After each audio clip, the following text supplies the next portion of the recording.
অনেক গোত্র নবী সাল্লাল্লাহু আলাইহি সাল্লামের কাছে এসে বায়াত গ্রহণ করেছে এবং তারা মুসলমান হয়েছে এবং তারা তাদের গোত্রে তাদের জায়গায় তাদের কাছে গিয়ে তারা ইসলামের দাওয়াত দিয়েছে। সম্মানিত হাজিরিন, সেই সময় নবী সাল্লাল্লাহু আলাইহি সাল্লাম যে দাওয়াত তারা নিয়ে গিয়েছে, ইসলাম তারা গ্রহণ করেছে, এক একটা গোত্র এবং মানুষজন তারা নবী সাল্লাল্লাহু আলাইহি সাল্লাম দাওয়াত গ্রহণ করে ইসলামের দাওয়াত, ইসলামের সুস্থ ছায়া আসে, তারা কি তাদের গোত্রীকে তারা দাওয়াত দিয়েছে। এখন আমার এখানে প্রশ্ন, নবী সাল্লাল্লাহু আলাইহি সাল্লাম কি তাদের উপর কোনো বল প্রয়োগ করে তাদেরকে ইসলাম গ্রহণ করেছেন? জি না, কোনো ইসলাম গ্রহণ করেন নাই। মক্কা জমিনে নবী সাল্লাল্লাহু আলাইহি সাল্লাম কোনো যুদ্ধ করেননি, তাহলে এইখানে কোনো বল প্রয়োগ হয় নাই। তারপরে তারা ইসলাম গ্রহণ করে তারা বলেছে, ইয়া রাসূলুল্লাহ, আমরা আমাদের পরিবার পরিজন তা নয়, আমাদের জীবনের চাইতে ইয়া রাসূলুল্লাহ আপনাকে আমরা ভালোবাসি। বলেন না সুবহানাল্লাহ। আমরা আপনাকে চাই, আপনি আসেন আমাদের কাছে আপনি আসেন। এই মক্কার কাফেরদের এই জুলুম অত্যাচার আপনাকে সহ করা লাগবে না, আপনি আমাদের কাছে চলে আসেন। তাদেরকে কোনো বল প্রয়োগ করা হলো না, তাদেরকে সম্পদের লোভ দেখানো হলো না, কোনো কিছু করা হলো না। তারপরে তারা আল্লাহ রাসূলকে ভালোবেসেছে। কিসের বিনিময়ে, কি কারণে? জানা লাগবে কিনা? জানা লাগবে কিনা? আমাদের জানা লাগবে। সম্মানিত হাজিরিন, যদি বলি যে এখানে কোনো সরকারের বল প্রয়োগ ছিল না, নবী সাল্লাল্লাহু আলাইহি ওয়াসাল্লাম তাদের কোনো সম্পদের লোভ দেখাননি, এটা আমাদের এক কথা না সূচক আসবে, ঠিক কিনা বলেন? সম্মানিত হাজিরিন, কেন? কারণ হলো নবী সাল্লাল্লাহু আলাইহি ওয়াসাল্লাম যখন ধরাধামে আগমন করেন, এতিম হয়ে আগমন করেছেন। আমাদের নবী কি এতিম হয়ে আগমন করেছে? নবী আগমনের আগে তার পিতা ইন্তেকাল করেছে এবং আগমনের পরে শৈশবকালে 6 বছর বয়সে তার মাতা ইন্তেকাল করেন, ঠিক কিনা? ছোট বয়সে নবীজি এতিম হয়ে যায়। তারপর তিনি লালিত পালিত হন তার দাদার কাছে, তার দাদা 8 বছর বয়সে ইন্তেকাল করেন। তারপর তার চাচার কাছে লালিত পালিত হন। এইভাবে লালিত পালিত হতে থাকেন। সম্মানিত হাজিরিন, এতিম নবী সাল্লাল্লাহু আলাইহি ওয়াসাল্লাম পরিবার এমন ছিল, মাস হয়ে যায় চুলায় আগুন জ্বলে না, ঠিক কিনা বলেন? নবী সাল্লাল্লাহু আলাইহি ওয়াসাল্লাম পরিবার পেট পরে খানা খেতে পারেনি, এটা আমরা ইতিহাস শুনেছি, ঠিক কিনা? তাহলে সেই মানুষ পশ্চিমকাল সম্পদের লোভ দেখিয়ে মানুষদের ইসলামের পথে দাওয়াত দিতে পারে না, ঠিক কিনা বলেন? সম্মানিত হাজিরিন, তাহলে কেন মানুষজন নবী সাল্লাল্লাহু আলাইহি ওয়াসাল্লামের কথা এই ইসলামের সুস্থ ছায়া চলে আসলো এবং এমন ইসলামকে তাদের নবীকে এমন তারা ভালোবেসেছে, জীবনের চাইতে ভালোবেসেছে, ঠিক কিনা বলেন? সম্মানিত হাজিরিন, এর ইতিহাস ভান্ডার আমাদের সামনে তুলে ধরা হয়েছে। সেটা কি? সেটা হলো প্রাথমিক অবস্থায়, নিঃস্ব অবস্থায় যখন নবীজি ছিলেন, তখনও নবী সাল্লাল্লাহু আলাইহি সাল্লাম মানুষদের সাথে খারাপ আচরণ করেননি। তার সাথে তার পরিবারবর্গ, তার যে আত্মীয়স্বজন ছিল, তারাও এই লা ইলাহা ইল্লাল্লাহ মুহাম্মাদুর রাসূলুল্লাহ সাল্লাল্লাহু আলাইহি সাল্লাম সত্যের কালিমা দেওয়ার কারণে তারা নবী সাল্লাল্লাহু আলাইহি সাল্লামের দুশমন হয়ে গেছে, ঠিক কিনা বলেন? নবী সাল্লাল্লাহু আলাইহি সাল্লামের আত্মীয়, তারা নবী সাল্লাল্লাহু আলাইহি সাল্লামের দুশমন হয়ে গেছে। তাদের সাথে নবীজি খারাপ ব্যবহার করেননি, তাদেরকে ইসলামের ছায়াতলে ডাকেছেন, ঠিক কিনা বলেন? সম্মানিত হাজিরিন, নবী সাল্লাল্লাহু আলাইহি সাল্লাম যখন ইসলামের দাওয়াত দিতে লাগলেন, তখন ইসলাম এই মক্কা থাকা অবস্থায়, শেষ অবস্থায়, মক্কা থাকার শেষ অবস্থায়, তখন কিছু সাহাবা, সম্পদশালী সাহাবা তারা ইসলাম ধর্ম গ্রহণ করলেন এবং কিছু শক্তিশালী বীর মুজাহিদ সাহাবা তারা নবী সাল্লাল্লাহু আলাইহি সাল্লামের কাছে এসে ইসলাম গ্রহণ করলেন। তখন ইসলামের শক্তিটা একটু বেড়েছে, ইসলামের শক্তিটা তখন বেড়েছে। ইচ্ছা করলে তখন নবী সাল্লাল্লাহু আলাইহি সাল্লাম কাফেরদের উপর অত্যাচার করতে পারতেন, তারা যে জুলুম করেছে নবীজির উপর সে বদলা নিতে পারতেন, ঠিক কিনা বলেন? তখন নবীজি বদলা নেননি, তারা অত্যাচার করেছে, অত্যাচারের পাল্টা জবাব দেননি। সম্মানিত হাজিরিন, নবী সাল্লাল্লাহু আলাইহি সাল্লাম মদিনা শরীফে হিজরত করলেন। এখন নবী সাল্লাল্লাহু আলাইহি সাল্লাম হিজরত করার পরে কেন জিহাদ করলেন? মক্কার জমিনে জিহাদ করেন নাই, মদিনা শরীফে হিজরত করে কেন জিহাদ করলেন? সম্মানিত হাজিরিন, সে সম্পর্কে যদি আমরা জানতে চাই, আমাদেরকে বাইরে একটু ধারণা লাগবে। সেই ধারণাটা কি? সেই ডাক্তার তার নিজ পেশায় ডাক্তার হতে পারে না, যে শুধু ব্যান্ডেজ করতে জানে কিন্তু শরীরের যে সব অঙ্গ প্রত্যঙ্গগুলো পচে গেছে, গলে গেছে, তার অপারেশন করতে পারে না, সে কি ডাক্তার হতে পারে না। ডাক্তার হতে হলে আপনাকে এই ওষুধের পাশাপাশি, আপনাকে ব্যান্ডেজ করার পাশাপাশি, আপনাকে যে রোগীর যে অঙ্গ প্রত্যঙ্গগুলো পচে গেছে, গলে গেছে, তার অপারেশন করা জানতে লাগবে, ঠিক কিনা বলেন? সম্মানিত হাজিরিন, যখন এই ধরার বুকে নবীজি আগমন করেছেন সেই সময়টা ছিল 570 খ্রিস্টাব্দে। কত? 570 খ্রিস্টাব্দে। খ্রিস্টাব্দ শব্দটা এটা এসেছে কোথা থেকে? ঈসা সন থেকে, মানে ঈসা আলাইহিস সালামের পরে। তো ঈসা আলাইহিস সালামের আগমন, ঈসা আলাইহিস সালামের পরে 570 বছর এই গ্যাপে কোন নবী আসেন, কোন নবী কি আসেন, যার কারণে মানুষ এমন গোমরাহ হয়েছে, এমন গোমরাহ হয়েছে যে সারা দুনিয়াটা রোগে আক্রান্ত হয়ে গেছে। সারা দুনিয়াটা কি সংক্রামক রোগে আক্রান্ত হয়ে গেছে। শিরকি সংক্রান্ত রোগে কি আক্রান্ত হয়ে সব জায়গায় শুধু শিরক আর শিরক, সব জায়গায় কি শিরক আর শিরক। কাবা ঘর কো ছাড়া নেই, কাবা ঘরের উপরে মূর্তি রেখে শিরকি কাজ করা চলছে, ঠিক কিনা বলেন? সম্মানিত হাজিরিন, সেই সময় মহান রব্বুল আলামিন উম্মতে মুহাম্মাদের উপর দয়া করে মায়া করে এই ধরার বুকে আমার নবী করিম সাল্লাল্লাহু আলাইহি সাল্লামকে একজন সংস্কার ও একজন দরদি চিকিৎসক হিসেবে প্রেরণ করেন। বলুন না সুবহানাল্লাহ। একজন সংস্কার এবং দরদি চিকিৎসক হিসেবে কি প্রেরণ করলেন। নবী পাক সাল্লাল্লাহু আলাইহি সাল্লাম এই ধরার বুকে আগমন করে ওই প্রাপ্তির পরে নবী পাক সাল্লাল্লাহু আলাইহি সাল্লাম চিকিৎসা করা শুরু করলেন। তো চিকিৎসার পরে চিকিৎসা করা এই দুনিয়ার কি চিকিৎসা করা শুরু করার পরে যেই সব রোগগুলা নিরাময় হবে সেগুলা নিরাময় হয়ে গেল, ভালো হয়ে গেল। যেই সব রোগগুলা চলে যাওয়ার নিরাময় হবে সেইগুলো ওষুধ দিয়ে সেইগুলা কি শেষ করে দিলেন। কিন্তু যে সব অঙ্গ প্রত্যঙ্গগুলা এমন ভাবে আক্রান্ত হয়েছে যে আর নিরাময় করার সুযোগ নাই, এগুলা আর আক্রান্ত, এই রোগগুলা কি নিরাময় করার সুযোগ নাই, এগুলো ভালো হবে না। যখন তাই বলে এগুলো কি ভালো হবে না, যদি এটা দেহে থাকে তাহলে দেহটাকে নষ্ট করে ফেলবে, ঠিক কিনা? যেসব রোগ, যেই রোগটা আপনার দেহে এমন ভাবে আক্রান্ত, যে রোগের কারণে আপনার হাতের রোগটা হয়েছে, এখন এই রোগটা এমন যে এই রোগটা ভালো করা যাইতেছে না, এখন এই রোগটা যদি রাখা হয় তাহলে আপনার পুরো দেহটাকে নষ্ট করে ফেলবে। তখন কি করা দরকার? ডাক্তারের তখন কাজ কি? ডাক্তারের তখন স্নেহ, মায়ার, মমতার তার একটাই দাবি, সেটা হলো কি অঙ্গটাকে কেটে ফেলা, ঠিক কিনা? অঙ্গটাকে আগে রাখা যাবে না, এই অঙ্গটাকে কেটে ফেলতে হবে।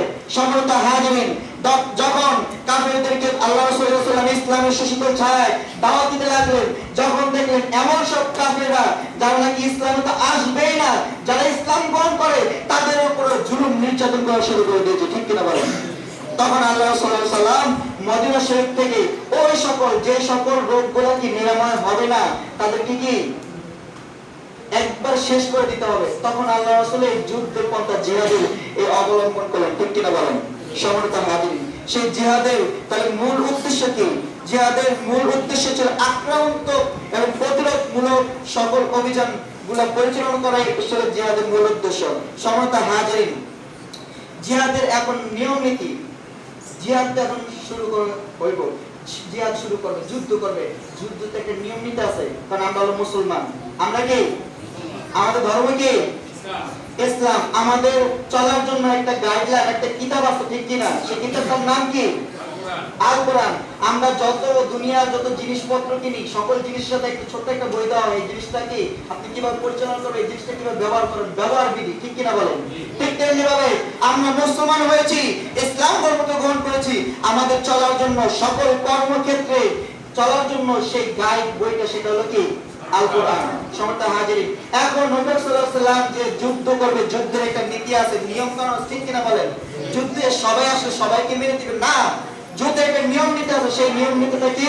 সেই নিয়ম নীতিটা হলো নবী সাল্লাল্লাহু আলাইহি ওয়াসাল্লাম যখন সাহাবায়ে কেরামকে যুদ্ধের ময়দানে প্রেরণ করেন, সাহাবারা যুদ্ধ করে, কিন্তু যুদ্ধ চলার সময় ইসলামের প্রতিপক্ষে যারা সেই সব লোকদেরকে যুদ্ধে কতল করা হয়, সেই সব লোকদেরকে আঘাত করা হয় যাদের রোগ ছিল সংক্রামক, মানে তাদেরকে না মারলে ক্ষতি হবে ইসলামের, তাদেরকে না মারলে কি ক্ষতি হবে, কার?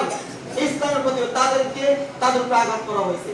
সম্মানিত হাজিরিন, কিন্তু তাদের সাথে যে সকল মহিলারা, নারীরা, বাচ্চারা এসে তাদেরকে ইসলামের যুদ্ধে কোন সময় আঘাত করে নাই।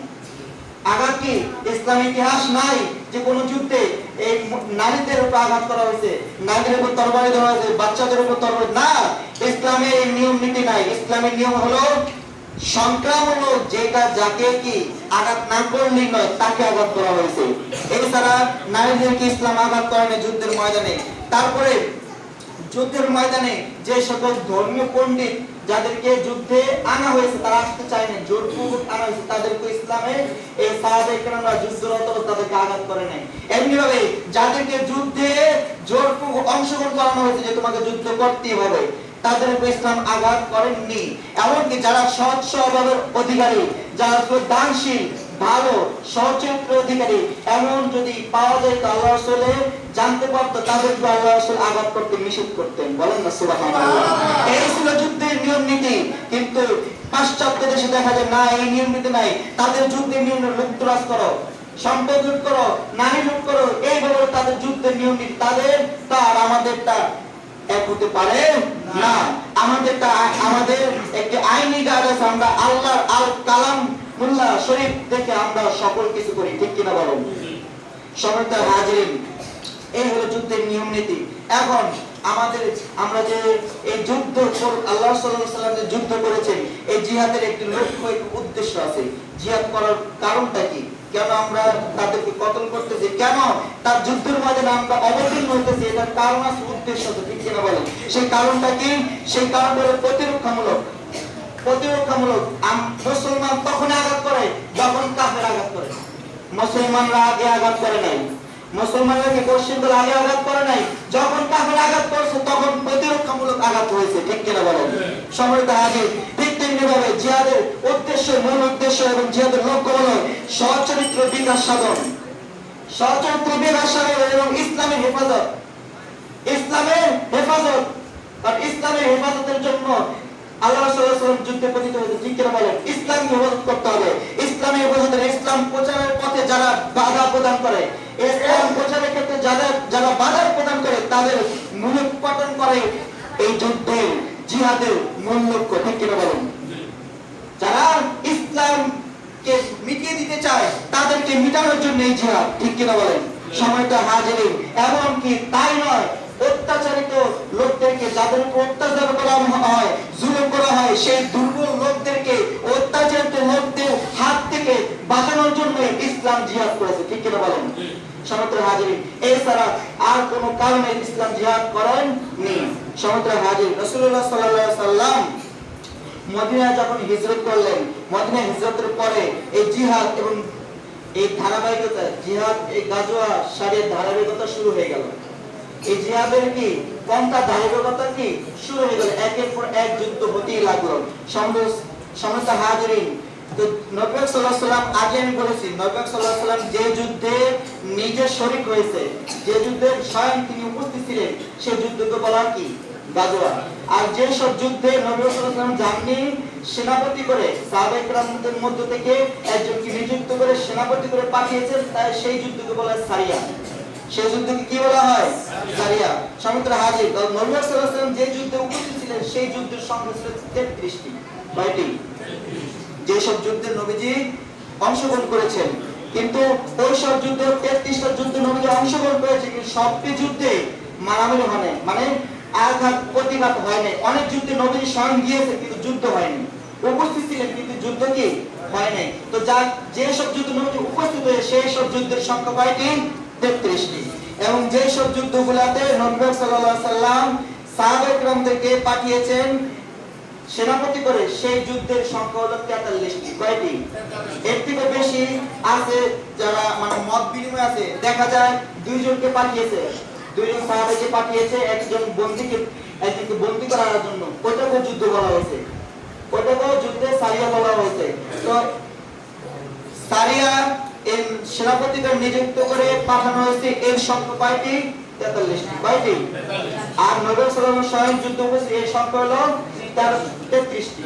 এর ভিতরে 9টি যুদ্ধ হয়েছে, 9টির ভিতরে যুদ্ধ হয়েছে, উপস্থিত ছিলেন এর ভিতরে 9টির ভিতরে কি যুদ্ধ হয়েছে। সম্মানিত হাজিরিন, এই সকল গাজওয়া এবং সারিয়া মুসলমানদের নিঃস্বতা এবং স্বল্পতা সত্ত্বেও সরলতা তারাই বিজয়ী হয়েছে। বলেন না সুবহানাল্লাহ। এই সকল যুদ্ধে যদিও মুসলমানদের দুর্বলতা ছিল, মানে তাদের দলবলতা ছিল না, সংখ্যা কম ছিল, নিঃস্বতা মানে তাদের সম্পদ ছিল না, তারা ছিল দুর্বল, তা সত্ত্বেও সকল যুদ্ধে সাহাবায়ে কেরামরা মুসলমানগণ বিজয়ী লাভ করেছে। বলেন না সুবহানাল্লাহ। শুধুমাত্র একটি যুদ্ধে বিজয় হয়েছেন, বিজয় হওয়ার পরে পরাজয় বরণ করতে, সেটা হলো উহুদের যুদ্ধ। তার একটি কারণ, নেতার আদেশ অমান্য। নেতার আদেশ অমান্য। আমি বলবো এটাও বিজয়, মুসলমানদেরকে বিজয়টা হয়েছে। এটা আমাদের শিক্ষা দেওয়ার জন্য আল্লাহ রাব্বুল আলামিন এই ঘটনাটা হয়েছে। আমাদেরকে শিক্ষা দেওয়ার জন্য নেতার আদেশ মানতে হবে। নেতা যা বলবে সেটা কি মানতে হবে। উহুদের ময়দানে প্রথম অবস্থায় মুসলমানদের বিজয় হয়ে গিয়েছিল, কিন্তু নবী সাল্লাল্লাহু আলাইহি ওয়াসাল্লাম একটি আদেশ দিয়েছিলেন। সেই আদেশটা কিছু সংখ্যক সাহাবারা অতটা নেয়নি, সেজন্য এই যুদ্ধে পরাজয় বরণ করতে হয়েছে।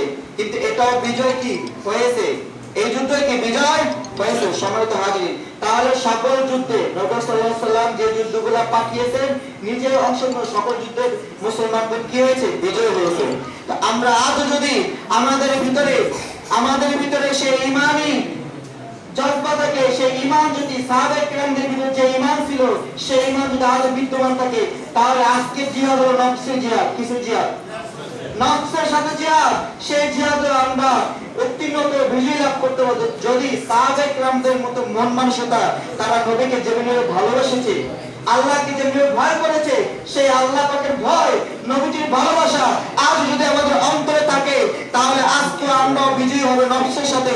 শুধু নফসের সাথে নয়, আমাদের ঈমানিয়তের বলে বলিয়ান হয়ে যদি আমরা আওয়াজ তুলি, তাহলে সারা দুনিয়ার কাফেরদের অন্তর আজ কে পড়বে। ঠিক কি বলেন? তারা আজও কে পড়বে তাদের অন্তর, যদি আমরা সেই বলিয়ানে ঈমানের বলিয়ান হয়ে আমরা যদি আজকে আওয়াজ তুলি। কিন্তু আজকে আমরা আওয়াজ তুলতে পারি না, কারণ আমাদের ভিতরে আজকে সুদ, ঘুষ, আমাদের ভিতরে রাহাজানি, মারামারি, আমাদের ভিতরে অপসংস্কৃতি, আমাদের ভিতরে এমনিভাবে শয়তান গ্রাস করে নিয়েছে। আজকে আমরা আল্লাহর গোলাম নয়, শয়তানের গোলাম হয়ে গেছে। ঠিক কিনা বলেন? যার কারণে আজকে আমাদের ভিতর থেকে আওয়াজ আসে না। আজকে যদি আওয়াজ আসতো, তাহলে আজকে চোখে পানি থাকতো। আজকে ফ্রান্সের যে নবীজিকে নিয়ে ব্যঙ্গচিত্র করা হতো, সেই হৃদয় বিতরণ, সেই রক্তদান আজকে আমাদের প্রত্যেকটি মুসলমানের দিলে হতো। ঠিক কিনা বলে?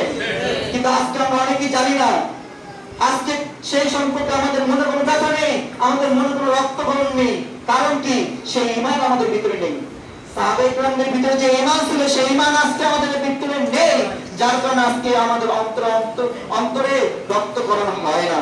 সম্মানিত হাজির, সেই ঈমানকে আজ যদি আমরা আমাদের অন্তরে স্থাপন করতে পারি, তাহলে আল্লাহর কসম, প্রত্যেক জায়গা থেকে, প্রত্যেক দেশ থেকে যত কাফের আছে, সকলের অন্তরাত্মা কে করবে? মুসলমানদের ভয়ে।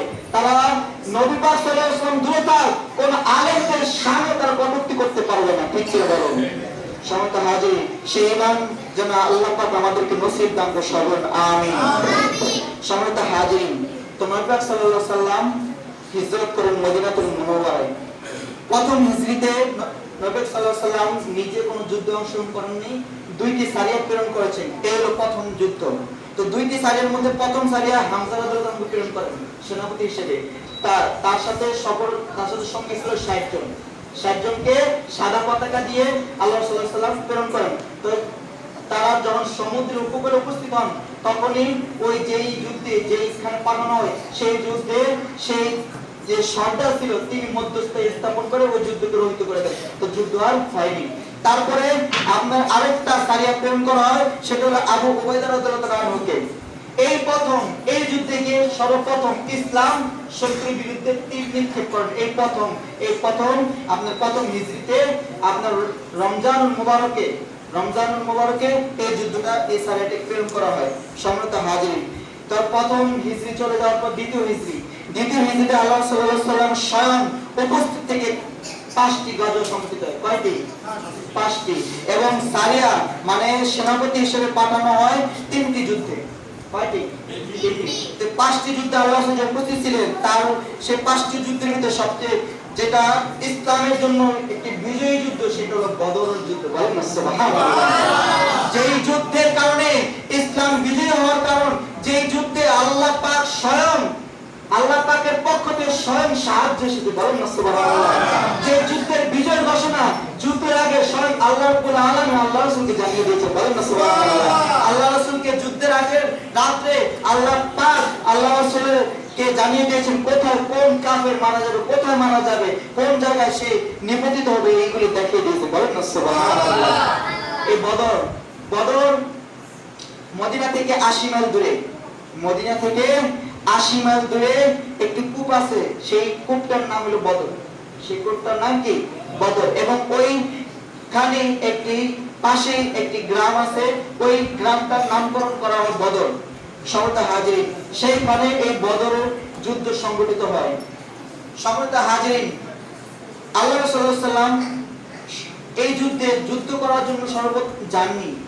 উনি গিয়েছিলেন এই মক্কার যে কাফেররা, তারা মুসলমানদের উপর যে অত্যাচার করে, মুসলমানদের অত্যাচার করার জন্য, মুসলমানদেরকে শেষ করার জন্য, ইসলামকে মিটিয়ে দেওয়ার জন্য তারা ষড়যন্ত্র করার চেষ্টা করলো। এখন ষড়যন্ত্র করতে হলে টাকা পয়সা লাগে কিনা? একটা জিনিসকে বাধা প্রদান করতে হলে শক্তি লাগে, আর শক্তির মূল উৎস হলো টাকা পয়সা, ধন দৌলত, সম্পদ। ঠিক কিনা বলে? তো মক্কা কুরাইশরা তারা সম্পদ উপার্জন করত, তারা সফরে যেত শাম এবং সিরিয়া। শাম এবং সিরিয়া বাণিজ্যে যেত। এই বাণিজ্য করে তারা একটা মোটা অঙ্কের অ্যামাউন্ট জমা করে, সেই অ্যামাউন্টটা মুসলমানদের বিরুদ্ধে ইসলামকে মিটিয়ে দেওয়ার জন্য তারা ব্যয় করার পায়তারা করলো।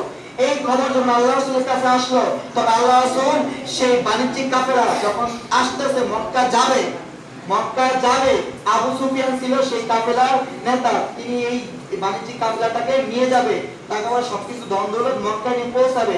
এই খবর যখন আসলো, তখন আল্লাহ রাসূল সাল্লাল্লাহু আলাইহি ওয়াসাল্লাম 314 জন সঙ্গীকে নিয়ে সেই কাফেলাটাকে রোকার জন্য, সেই কাফেলাটাকে বাধা প্রদান করার জন্য তিনি গেলেন। কিন্তু আবু সুফিয়ান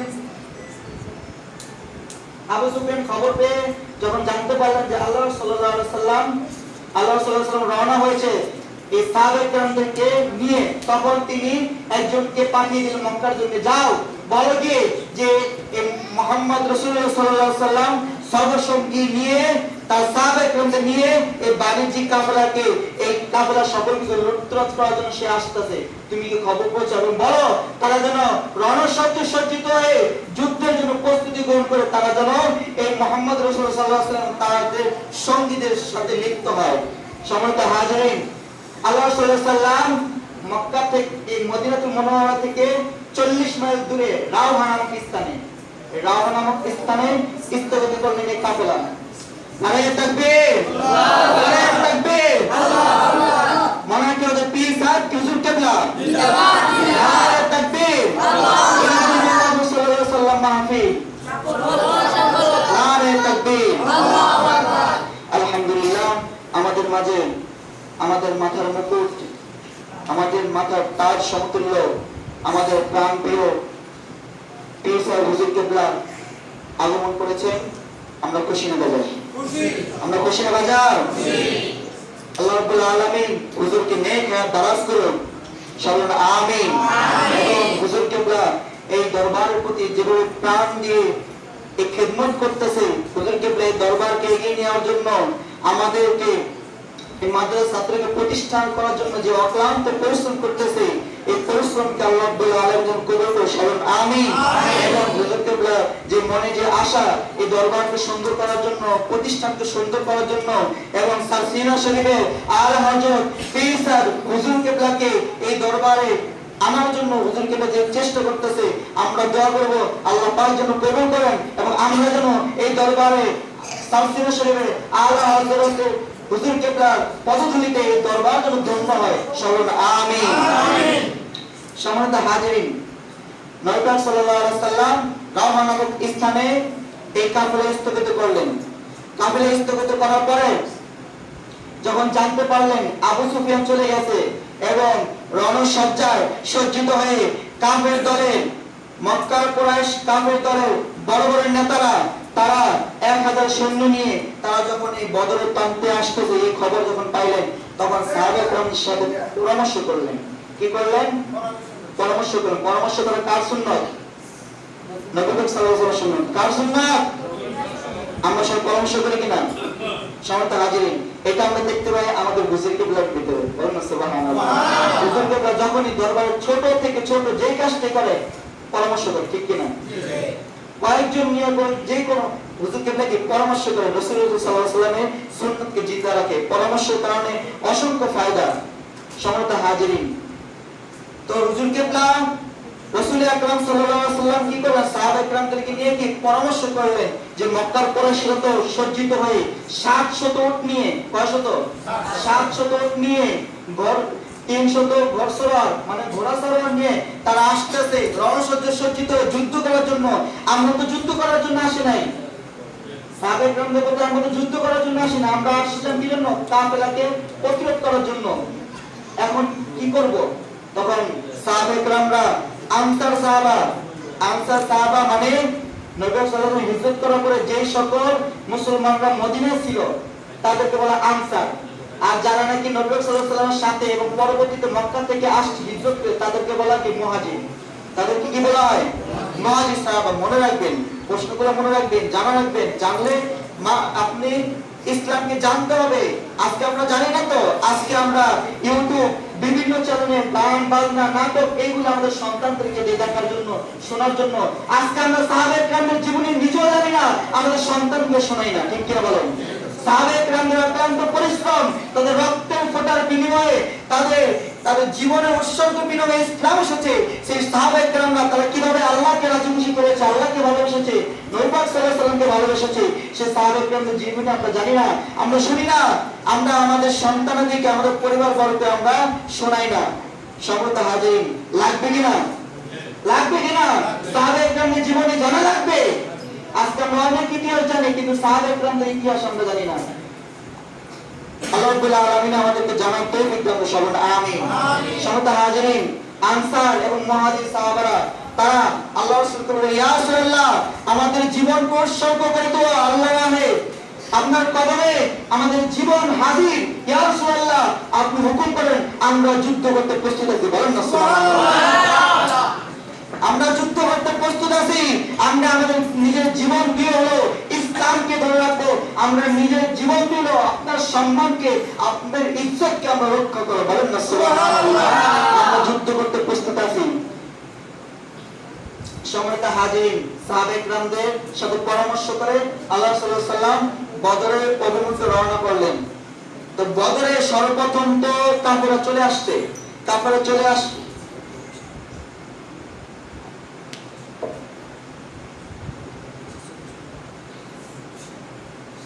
সম্মানিত হাজিরিন, তো বদরের প্রান্তে যুদ্ধ হলো।